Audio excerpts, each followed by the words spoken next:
ที่ช่วยนำซักพาถึงเมืองปากเซพบน้องนางนาดีงามแท้มีเสน่ห์ดังจิตใจน้ำเซและดวงดอกไม้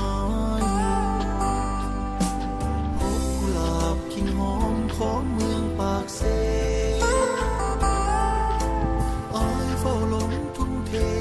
จนหมดใจ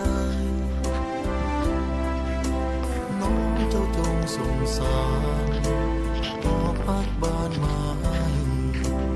จากถนอมควันใจบ่ให้เปลี่ยนสีโอ้ฟ้าอยากฝนสุ่มสำน้ำเพื่อส่งดวงใจได้สิ้นสุขี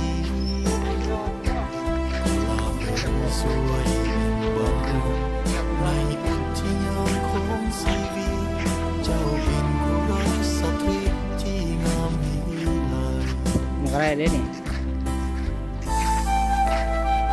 ในกล่องเขา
สงสารพอพักบ้านมาให้จากถนอมควันใจบ่ให้เปลี่ยนสีโอ้บนฟ้ายอดฝนสุ่มสำน้ำเพื่อส่งดวงใจได้สิ้นสุขีกุหลาบสวยมิ่งบานในอุทยานของชีวิตที่งามมีลายโอ้บนฟ้า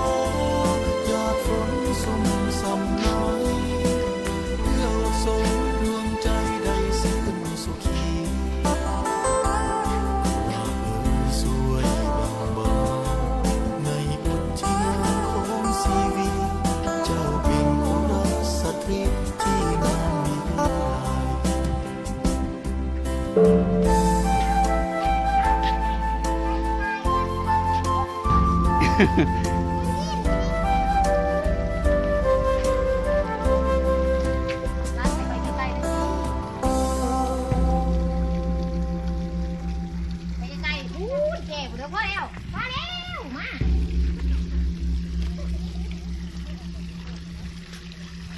มือก่อน